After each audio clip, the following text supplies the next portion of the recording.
SAW, Nabi katakan apa? Almar'u ma'aman ahab, seseorang bersama dengan orang yang dicintai di hari kiamat.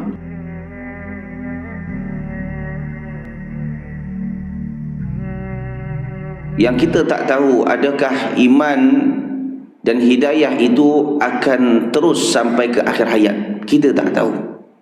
Hanya Allah Subhanahu wa ta'ala yang tahu. Oleh sebab itu kita hanya usaha, hanya dituntut untuk usaha jaga iman kita dengan pertama berdoa kepada Allah, Rabbana la tuzigh qulubana ba'da idh hadaitana.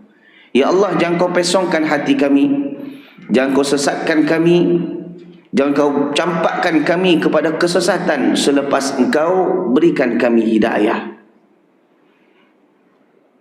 Dan kemudian kita doa kepada Allah, ya muqallibal qulub tsabbit qulubana ala dinika wa ala ta'atik.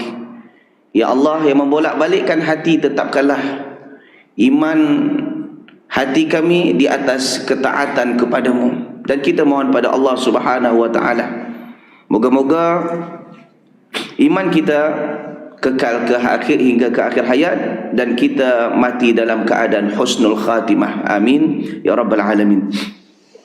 Selawat dan salam kepada Nabi kita Muhammad sallallahu alaihi wasallam dengan mengucapkan Allahumma salli ala Muhammad wa ala ali Muhammad. Beliau dan para sahabatnya adalah orang yang berjasa besar untuk kita, yang bertungkus lumus menyebarkan Islam sehingga Islam sampai ke tempat kita, dan itu nikmat yang sangat besar.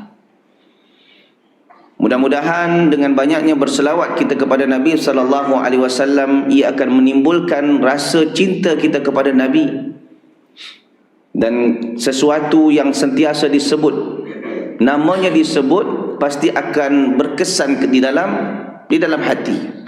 Kenapa kita diperintahkan uzkurullah, banyaklah mengingat Allah? Sebab apabila disebut sifat manusia ni, fitrah, iaitu sesuatu yang disebut, dia akan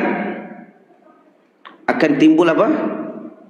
Akan timbul kecintaan dalam hati. Bahkan terkadang dia boleh jadi latah. Tahu latah? Orang kalau niaga, jemaah berniaga kan, contoh niaga dia 1,000 rupiah kan, setiap pagi sampai ke petang niaga dia itu je dia sebut 1,000 kan. Ada orang macam tu kan? Betul tak? Cuba perhatikan, kadang-kadang baru bangun tidur yang disebut apa? 1,000. Dia akan terbiasa. Kenapa saya tahu? Dulu saya pernah juga macam tu. Dulu saya niaga pun macam tu juga. Dulu ada jual apa nama sabun, ada satu sabun dulu. Sabun apa, ada juga baygon yang api tu, yang pusing-pusing bakar tu. Jual 1,000 sampai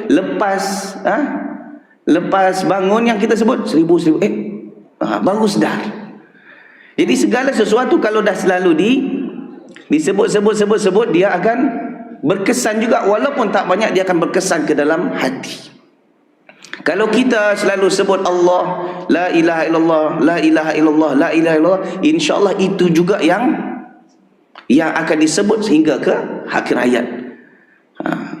Jadi kalau orang sentiasa berselawat, insya-Allah itu akan menimbulkan cintanya kepada Nabi.